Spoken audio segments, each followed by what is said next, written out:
Today on the podcast, I have the CEO of Fatboy Surf Club, Ryan Rock, and we talk about his iconic surf brand and how it started during the pandemic as a joke, and then it got very real as it went on a path of becoming a high six-figure Shopify success story in just a couple years. This episode's fun. We dive into, how having the word club in the brand name actually was an amazing thing for building community. He also talks about how making a naturally viral product with the name and with the content on the shirts can be the best thing you can do for marketing. He also shares with how he creates a content machine with his Instagram account, which has been huge for building up those early adopters and people loyal to the brand. We also get into the details of the pivotal moment of when he decided to go all in on this crazy idea of a surf brand. So whether you're an aspiring entrepreneur or just love a great startup story, this episode offers some fun insights, tactics, and creativity in an unexpected way with this fun brand. So really hope you enjoy this episode with Ryan.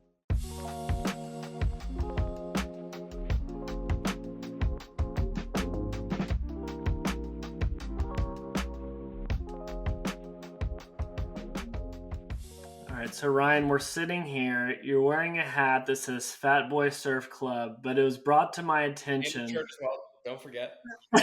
Sure. It was brought to my attention that this started as just one big joke that went a little farther than you thought. Give me background on that. Yeah, 100%. Back in 2020, this definitely, we didn't set out and say, hey, let's start an e-commerce business.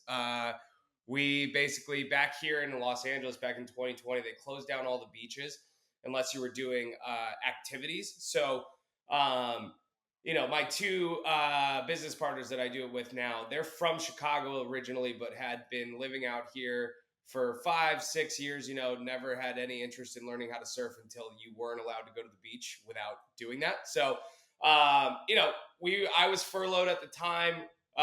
These guys were coming over every day and borrowing old wetsuits and boards and everything. And our one buddy just couldn't get over the fact of how unflattering it was in a wetsuit and made the jokes.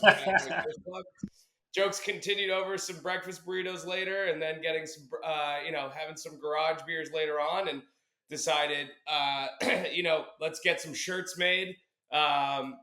Made the first logo and everything. And the original idea was like, oh, when, everything opens back up, we're going to go to the bars all wearing Fatboy Surf Club shirts. And that's kind of what it was. But Totally. like I said, I was furloughed at the time, had a lot of time on my hands. I think right after that, I had gotten COVID like 1.0 when you weren't allowed to leave your house for 14 days. So a lot of time on my hands. Started a free Shopify free trial, and got the first t-shirts made. And then, the first t-shirts paid for the second t-shirts, which then paid for the third, like started the Instagram, all that. So, and like I said, kind of just started organically taking off from there. And now we've been in business for 3 years, coming up in July. That'll be our 4th birthday, which is crazy. But, what started as a hobby is now a full-time job and a, real business with real growth. And it's been awesome to see this kind of, organic community we built. Yeah. Well, I love this idea of like scratching your own itch. It's like just love the brand, love this thing. I'm just gonna make it for myself. Like, when did it happen where the light bulb went off? You're like, wait a minute, like maybe there's more to it. Was it because you're like out and about and people are like, where'd you get that hat? Where'd you get that shirt? Like, Yeah. what are those things where you're like, okay, these are signals? Yeah. So the biggest thing was, because like we said, when we first started, it was like, we basically made t-shirts for us and our friends, right? And during that time, our friends were buying to support us, or they thought it was funny, whatever it is. But, they're wearing it out, they're posting it on Instagram, or we're out and about and there's 10 people wearing the same shirt. And it just causes people to go, okay, what's Yeah. going on here? What is this kind of thing? So we were obviously getting those encounters and everything ourselves. But it wasn't until we were getting reached out to, like, obviously, a cool moment, a light bulb moment is always when you're on Shopify and you're starting to get, names that you're looking through. And it's like, there is no connection to us at all, and this person's on the other side of the country. Like, this person saw our Instagram, liked the stuff, and that's what it was. But it wasn't until we were starting to get reached out to by people who had purchased that had no affiliation with us at all, that were recounting those same things, saying like, I wear this shirt all the time, and every time I wear it, I get compliments, people come up to me and everything like that. So that was kind of the the moment where we realized we definitely had something, where our vibe and brand, and I keep coming to this, back to this word community, but our community that we built was being, people were feeling that same sense of community that had no affiliation with us or the brand at all. They just purchased and wore it out.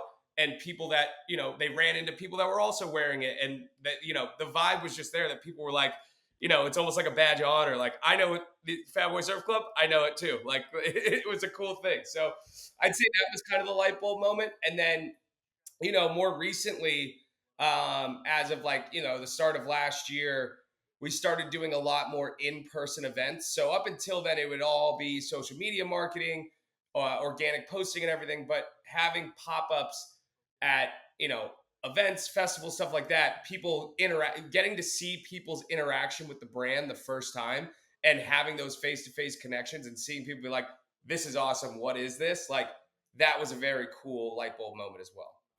That's very cool. So you had this mob of fat boy surfers going around California, and people are like, okay, I'm interested in that.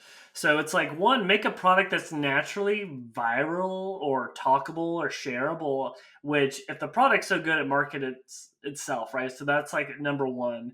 And then I'm interested in these different inflection points of growth, because you've got like your friend group, and then there's some like ricochet from that. And then you kind of mentioned organic posts and pop-ups, and you're kind of doing this in a scrappy way, it sounds like. What worked or didn't work there? Because I think people listening are super inspired by that, but it's always hard in those next phases. Like, okay, everyone in my friend group's into it. What next? Yeah. No, I think the biggest thing that we did from the beginning is, the minute that anyone reposted us, or anyone sent us any photos or anything UGC, we reposted that. Like, if you go look at our Instagram, most of the photos on there, like, yeah, we've done a couple photo shoots here and there, and that's to like, so we have photos of the new products, but for the most part, it's all organic, people tagging us, people sending us user generated content. And with that, I think without even knowing it, we kind of started really leaning into that whole idea of micro influencers that everyone's trying to do right now. We just didn't really know that that's what we were doing at the time. We were reposting our friends, we were reposting like their friends that wore it and stuff like that. But what it really built was, in all of our email messaging after the post purchase and all that, we encourage everyone to share their photos when they get it. If you like the product, tag us in it. We'll be sure to repost you. And what that's created is this, like I talk about, the organic, community just kind of reposting and sharing that, like, oh, now we have people that are, that are buying and bringing their stuff to, like, oh, I'm going on vacation in the summer to go to this island or go here. Or like, now we have people bringing their Fat Boy stuff kind of around the world and tagging us in photos from like kind of all over the place. So, there is a little bit of a, yes, it was, it started as friends reposting.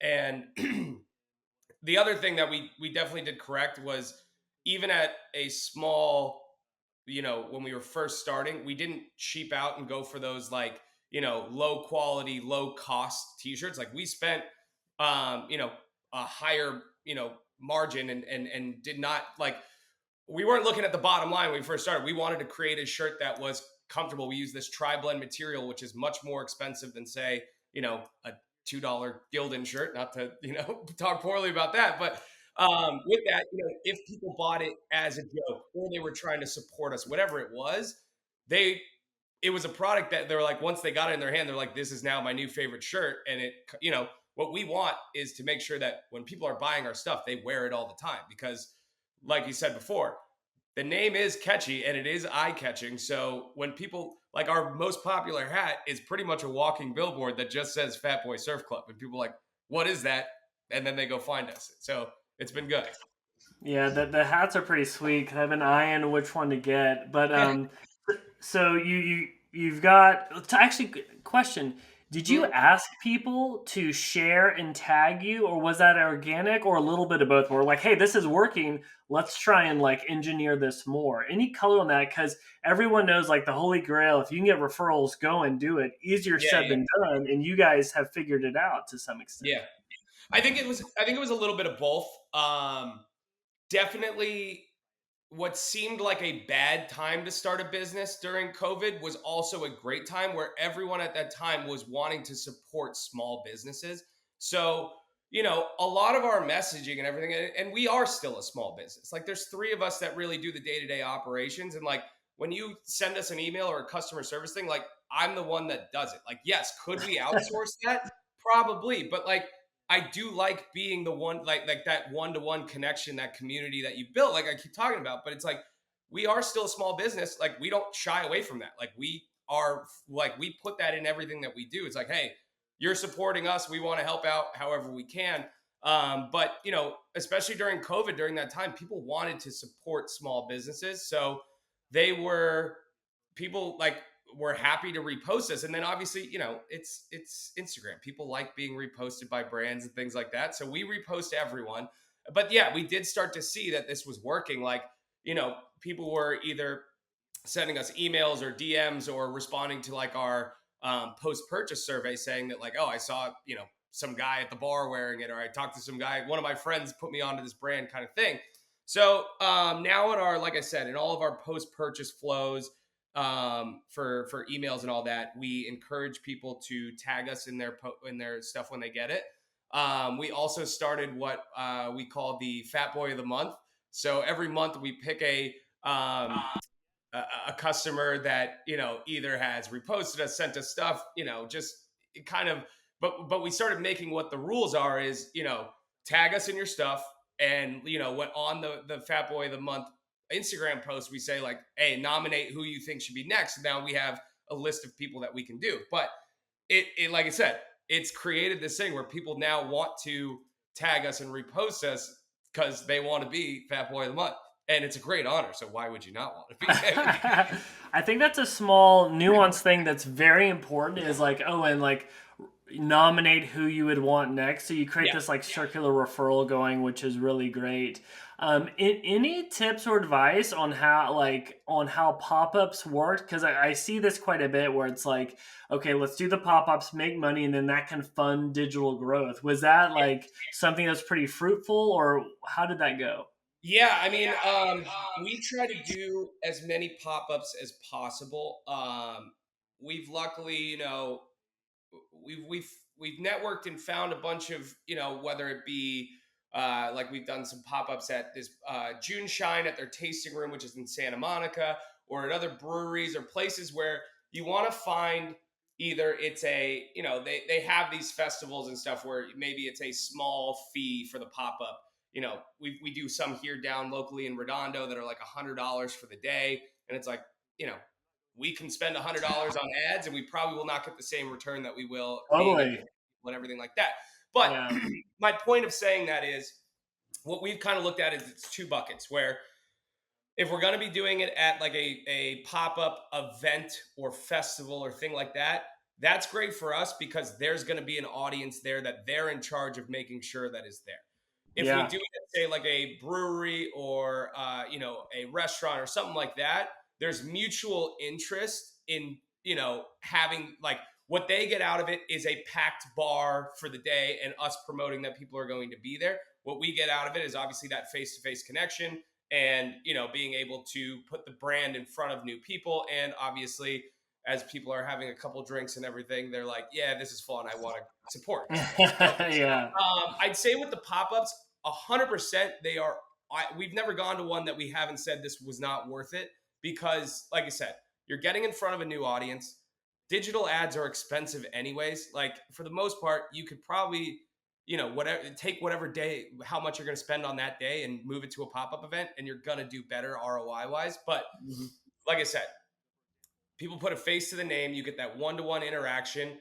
And I would look at places where the audience is already going to be there and you're paying to pop up in front of that audience, Mhm. or you're popping up at a place that's a mutual benefit to cross promote, and therefore they're probably not going to charge you anything to be there. What you're paying for is making sure that people, like, helping them get people in the door, kind of thing. Yeah. No, that makes total sense, and that's a great way to be introduced to the brand, which is what I also Yeah. like about pop-ups. Because, like, hey, the founder might be there. You get to meet them at their when they're at this kind of early fun stage. So that's very cool. One thing I've been excited to talk to you about is kind of nerding out on community and even the Yeah. word club, right? Because you could easily be like just Fatboy or Fatboy Surf Brand, right? Or Surf Co. Or you know what I mean? Insert Yeah. whatever thing you want. Talk to me around this idea of club and building a community. Yeah. I think, like I said, I don't think we knew exactly everything that we were doing when we started it, but we definitely, were able to capitalize on once we saw that, like, this is a real thing. And the idea of the word club is like our branding and everything. If you look at our about us, if you look at our photos and the UGC that we use, everything is built around being inclusive. Like, we're not an LA street apparel brand that is on exclusivity and the resale market's crazy. It's like Yeah. we put out stuff that we want people to buy and we want them to wear it. And I do think that's a portion of why we still do a lot of the little things. Like, yes, could we outsource the customer service? 100%. But I now can be the one doing it and say, yeah, is it a little bit more work? 100%. But I get to now talk like one to one with our customers and everything like that. So we want, when you purchase from us, for it to feel like you're actually joining, a club, a community. And one of the coolest things, and we kind of touched on it before, is that is the coolest thing when people tell us that is like, was at the bar, saw another guy wearing Fatboy, and then we hung out for like, and like they become friends, or like they hung out for the night and had a beer together, or whatever it is. Like, that's cool. Like, that's fun. Where it's Mhm. like, I wouldn't go to, like, if someone's wearing some other kind of brand, I wouldn't be like, hey, that's a cool Yeah. shirt, and then Yeah. expect them to actually be like, hey, dude, can you get away from me? Like, what are you talking about? So, Totally.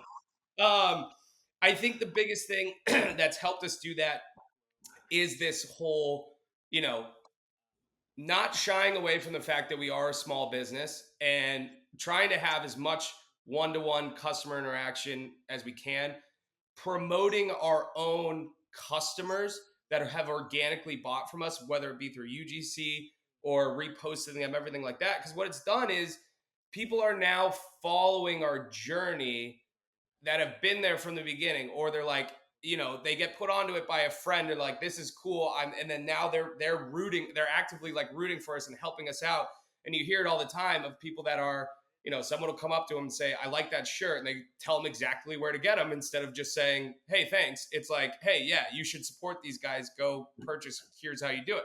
So, um, I think, long-winded answer to say, without this community that we've built, there definitely wouldn't be this big organic, growth that we've had. Like, yes, do we spend money on paid ads? Absolutely, but a lot of that is more of, hey, I've seen my friend wearing this, or I've seen this person, I've seen someone out wearing this, and then you get hit with it a second or a third time, and then that's what causes the purchase. Gotcha. And so you're doing this, you're launching this. It starts to get traction. Obviously, you're kind of in between things. Talk about your mindset. Is this goes from kind of a joke to a side thing to when did you decide to go all in on this? And how did you think through that from like trying to be logical and look at risk reward versus even like the emotional side of going all in on Yeah. this being your full time gig? Um, it's definitely a lot more stressful, but it's fun. It's cool. Like, I like doing this. Like, every day, am I working more now than I was when I worked for someone else? Probably, but it's stuff that I like to do, and it's like I'm passionate about it. Whereas, like, before, was I doing my job? Yeah, of course. Was I passionate about it? Absolutely not. Like, so Right. it's one of those things where I started to realize, as we started to grow, and you have those light bulb moments and everything like that, that it's like, hey, I want to spend, this is where I want to spend my time. I'm spending more time on it. Like, let's go for it because it kind of allows you to, treat like the mindset shifts. It's not just a hobby. It's not just a side hustle anymore. It's like, I need to do this stuff because I want to continue growing this brand. So, um, you know, there's ups and downs along the way. Obviously, we'd love to get to a position at some point where, we've grown even more and we can hire more and more people. But for now, it's like, you know, I got to a point where it's like the current role that I was at, I wasn't passionate about it. What I was passionate about was doing this job here. So that's kind of what was the mindset behind it. Nice. So it's like go with the passion. You can always go back and get a new job. You can't That's always, right. yeah, you At can't the end of the read day, the timing. Yeah, go ahead. yeah, at the end of the day, I was in sales before. I'm building a business. Someone's going to be like, yeah, okay, let's give this guy a chance again at some point. So I don't know. It's kind of goes into the whole vibe and way that we built this of like, yeah, let's see how far this can go. Let's keep doing this kind of thing. Yeah, yeah. No, that's amazing, man. You get traction, you go all in on it. It's like this is a reversible thing. It's like you can always shut it down and go get a job, and you're actually probably going to be even more marketable because Yeah, of what you learn from it, which I think a lot of people don't even really think through that. They look at the yeah, opportunity costs a little bit more narrow minded.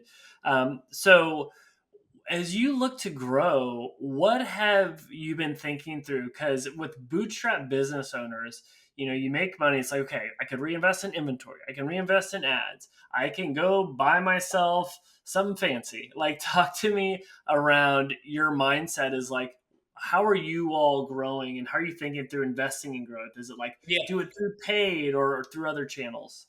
Yeah, so I think what we'd like to start doing now is obviously right now our main source of marketing is paid advertising through like Instagram and Facebook and all that, which has been successful for us. I think now we've been doing it for a little while, where there is a little bit of diminishing returns where you're hitting the same people over and over again, and their algorithm changes, everything changes where it's getting more expensive, right? And I think that's why you see people moving into this like micro influencer route as well, because it's like if I'm going to spend X amount on paid ads for this month, what if I took a chunk of that and paid X amount of influencers and everything? So we've luckily been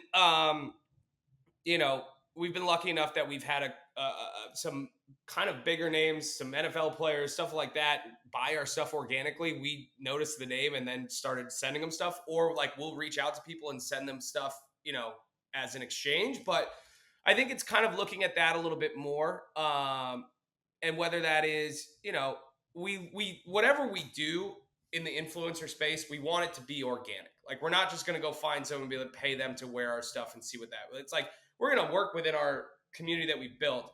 And, maybe there's some opportunities for our current customer base where it's like, hey, we're going to pay you X amount to get us, X, Y, and Z content and everything like that. But as we continue to grow, I'd really like to lean into this community and club aspect a little bit more, where, maybe we've had pop-up events and it's always like we're selling stuff, but, that's limited to Southern California where we're based.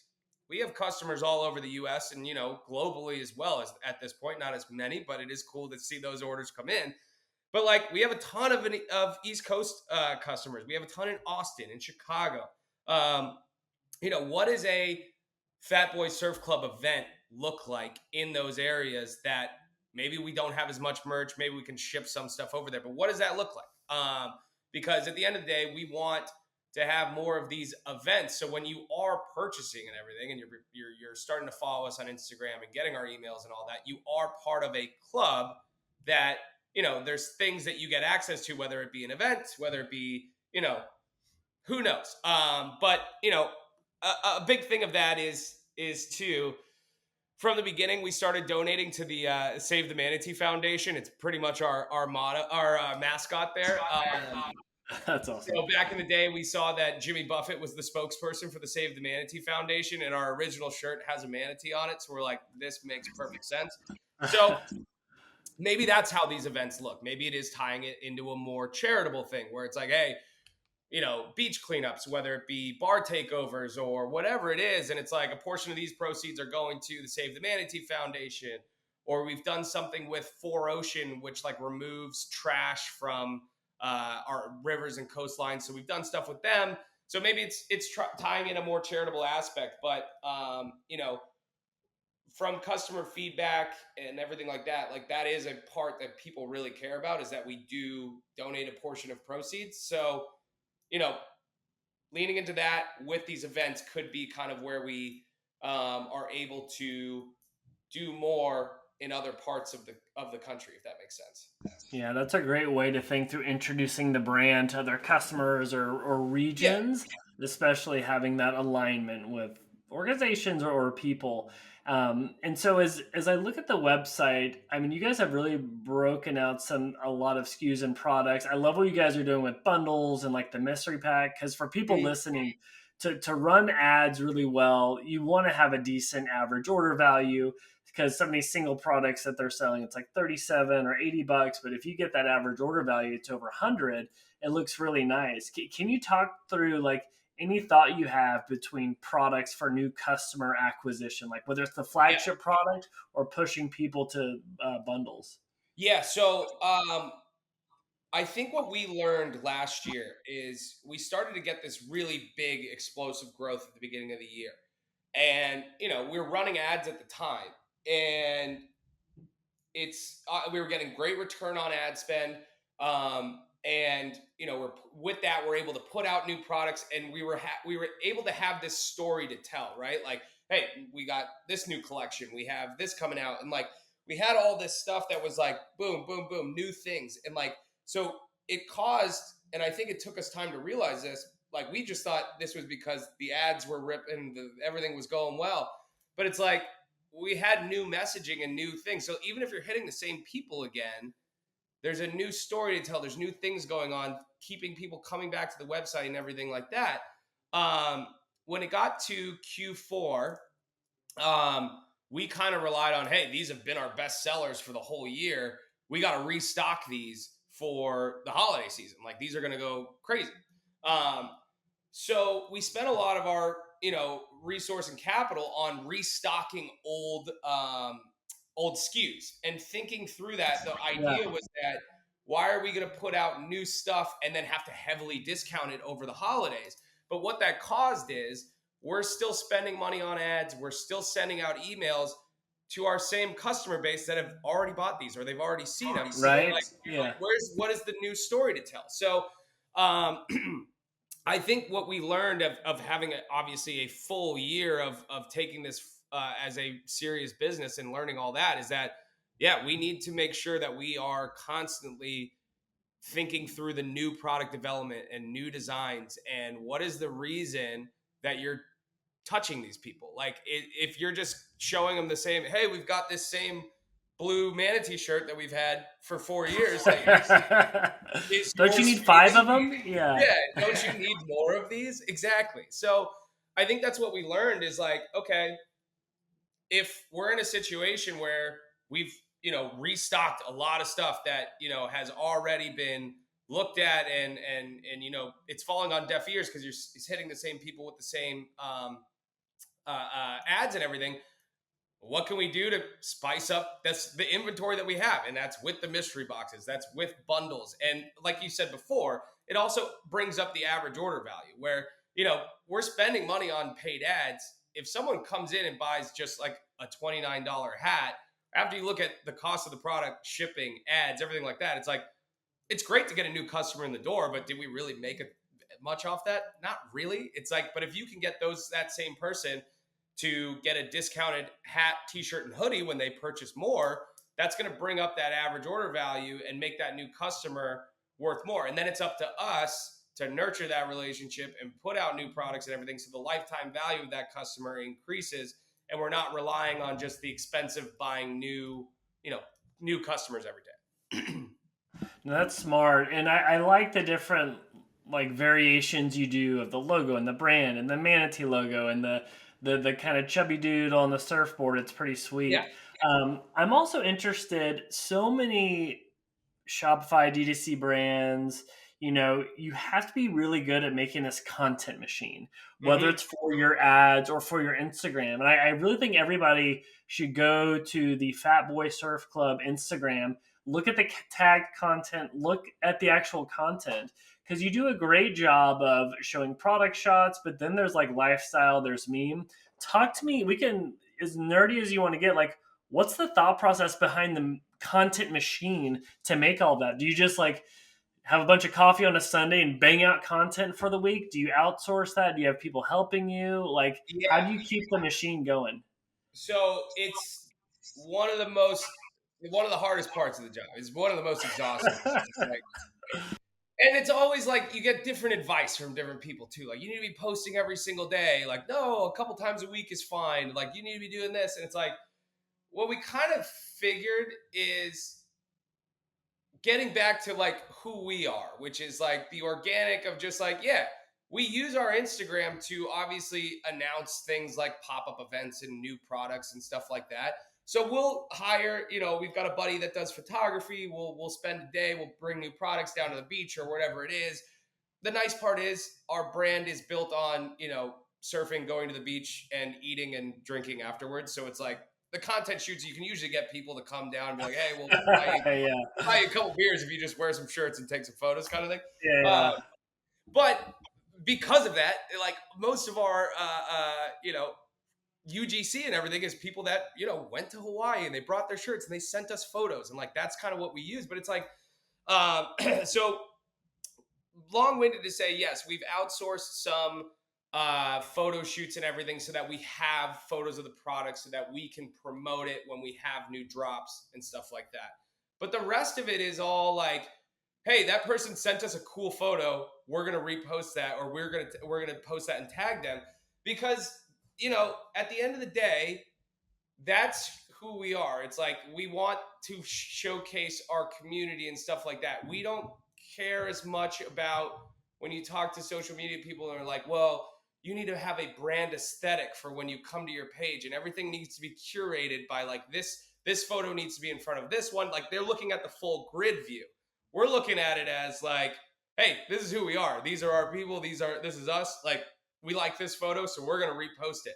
We have this new product, so we're going to, get content of that product and repost it. But as we get larger and larger and have more and more, new products and everything like that, yes, it is something that the content machine is exhausting, and it's something that we need to outsource and have new things, because I wouldn't say that any of our three guys here are the biggest TikTok guys or biggest TikTok stars. So like that's something that we're gonna right. need to out there. But Mm-hmm.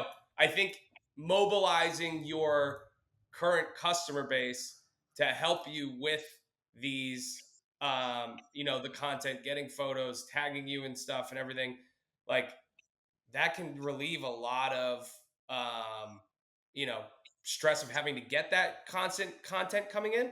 But it also works as like that's what people are paying micro influencers to do. So if you Mm-hmm. have loyal customers that come back Yeah. and purchase and like reward them for tagging you, like give them a Mm-hmm. discount, send them a free hat, like do that kind of stuff to um you know one, help get you new content, but two, keep them posting again, because it's just getting in front of more eyeballs that you're not having to pay paid ads to do, basically. Hmm. Yeah, no, no, totally agree. Well, I like the advice is sometimes kind of just simple. It's like, what is true to you guys? What's authentic? And Yeah, let's do that and do it really well. Because I think it's very easy for us to overthink these things. I'm so guilty of that. yeah, So that's very cool. So a few more questions as we like go towards wrapping up. yeah, I think people listening, like, it's so funny. This joke turn is something very real. Can you give people some perspective on like where you're at with like the size of the company, like whatever way you want to do that, like where you're at now, and like what are you looking towards? Like what's the next milestone or yeah, goal you're going after? yeah. So I think when we moved and started doing paid ads from at the late 2022 to 2023, like between 2022 and 2023, I think we grew over like 370% or something. Like we, I think, eclipsed 570K in revenue last year. We want to get to that next milestone of a million in a year, a million point two, whatever that is. And, I think there's two separate ways of looking at it is, um, you know, continue to build that customer base and continue to put out good products and have events that keep your current customer base with you and rooting for you and through all that. But yeah, I'd say as we continue to grow, a big thing that we're also wanting to make sure is that we stay authentic to who we are. Like, it's very easy for now when, as we're growing, people reaching out and being like, we can run this for you, we can do this for you. But it's like, if they don't understand the vibe and the brand that we are, you're not going to get organic content from us. You're not going to get like what we've built. So that's a huge, you know, goal, I guess, but it's a huge thing that we want to make sure as we continue to grow, we continue to nurture that authenticity and everything like that. But long-winded to say, yeah, we're looking to double or triple what we did this year again. We just opened in a bunch of surf shops on the East Coast. We're looking to continue to open up on the West Coast, get that wholesale orders coming in as well. But yeah, continue to build on the brand that we've built. The direct-to-consumer e-commerce stuff is always going to be our bread and butter. So we want to make sure that we're putting out new good products that are going to help us build on and get to that 1.2 million and then beyond that. So that's kind of what we're looking at. That's cool, man. Well, you guys clearly have an amazing foundation for that. So if you were starting all over again or like building another brand from scratch tomorrow, what advice would you give yourself, or what advice would you give to someone that was just about to go down this path? Yeah. I think for us, definitely from the beginning, you have to make sure that you're not looking at the first, you can't be looking at it from the beginning as like, oh, I'm going to buy $500 worth of shirts, and with that, I'm going to make this much money. And that's going to be like the money that you're going to make from anything that you do at the beginning. One is going to have to go back into the business. Everything has to go back into the business. But also, two, you want to make sure that you're not cutting any corners or skimping on quality, because at the end of the day, you want to make sure that when you get someone to make that first purchase, whether that's going to be, from someone who just supports you, or a friend of a friend, or you are doing great on organic social media that, they find you and they want to purchase. If that first item, that first touch point that they get with your company is not good quality stuff, one, they're not going to wear it. And there's, you want to build this organic growth here. And if the person's purchasing is not going to wear it, they're not walking around showcasing the product on your behalf, no one's seeing it, you're not getting content, you're not getting any of that. And then what we found is like, people came back to buy a second or a third because they love that shirt so much, because of all that. So I'd say do not skimp on the quality from the beginning. Nurture some sort of organic community as best as you can. Go above and beyond for these people that are, supporting you from the beginning. And then as you continue to grow, try to make sure that everyone that does purchase feels that same way, that they're supporting you from the beginning, kind of thing. So that's kind of what I would say. And then obviously, as you continue to grow organically, don't bite off more than you can chew when it comes to paid ads from the beginning. You're going to get a lot of people reaching out to you that are like, we can run your ads for X amount a month, and then we can get you 5 times return on ad spend or whatever it is. There's nothing that guarantees that. So Yeah. what you can do organically is always going to be the best approach. Yeah. Lots of people will take your money in exchange for promises. Very cool. And then last question I'd love to ask is, what's the nicest thing anyone's done for you in your professional career? Could be during Fatboy or even leading up to it. I mean, I had a buddy I went to college with that when we first started making the Instagram, like if you go back all the way to the beginning of the Instagram, we didn't even know what Fatboy Surf Club was going to be. We just made the joke and thought it was funny. And like the first couple Instagram posts are like us shirtless eating burritos or something like that. Like it's there's nothing that has to do with the brand yet. But a friend from college His name's Wes. He was working for a water polo company that did all the apparel for like college teams and club teams and stuff like that. So he was the one that would order the shirts, send them to a printer, and get them made. Because of COVID, there was no, organized sports going on, so no one was placing any orders or anything. He reached out to us. He's like, "I'm bored. I know how to make shirts for you guys." Like, and because we were friends, he's like, "Remember those, tri-blend shirts that we had our senior year of water polo? Like, we should do it on those." And that, without that, like, realistically, we probably never make t-shirts. We probably never. And like, this was a joke that lasted for 2 weeks, and we started an Instagram, and that was it. So I would say, Wes having like looking at that and seeing that we had the logo and we had, the funny content coming out. He's like, "Let's make t-shirts. I will show you how to do it." Without him showing us how to do it, I don't think we ever do it. So Yeah. That's awesome. He's like, "Let me take this across the finish line for you guys. You got the foundation. Like, I want to wear one of these shirts, so let me show you how to make them." And and then, that's kind of what it was. That's awesome, man. That's pretty funny. Well, cool. Well, where should we point people if they want to follow you, if they want to follow Fatboy? Where can they learn more? Yeah, our Instagram is Fatboy Surf Club. Just all lowercase, no spaces, everything like that. Our website is just fatboysurfclub.com. We've got everything from our About Us to our adopted manatees on there. We've got it all. So come check us out. Like I said, Instagram and website is our main source. You can sign up for the email list there, get first to know when we have new products, new things coming out. So yeah, we appreciate it. Yeah, check it out, guys. Summer is coming. You're going to need something that's Instagrammable. And and like I'm out here in Seattle, you need a really good hooded sweatshirt. So that is like a must. The hats are sweet. So check them out. But we got it all. Summer's right around the corner. Don't wait. Yeah, that's true.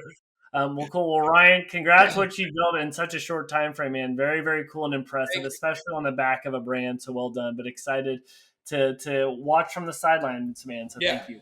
No, we appreciate it. Obviously would not have been able to do it without our business partners, Jack and Josh too. So it's been fun, and we want to see how far we can take this thing. So we appreciate you reaching out to us. Awesome. Thank you. Thank you for listening to the Shopify Growth Show. If you found this helpful, be sure to subscribe and leave a review. It helps other Shopify founders like you find the show. Want more Shopify advice? Sign up to the Shopify Growth Insider newsletter by GrowthHit, where we break down the top 5 growth tactics every week. Remember, you're not in this alone. Building a Shopify brand is a grind, but you got this. Keep testing, keep scaling, and don't run out of larges on Black Friday like I did. Have a good one.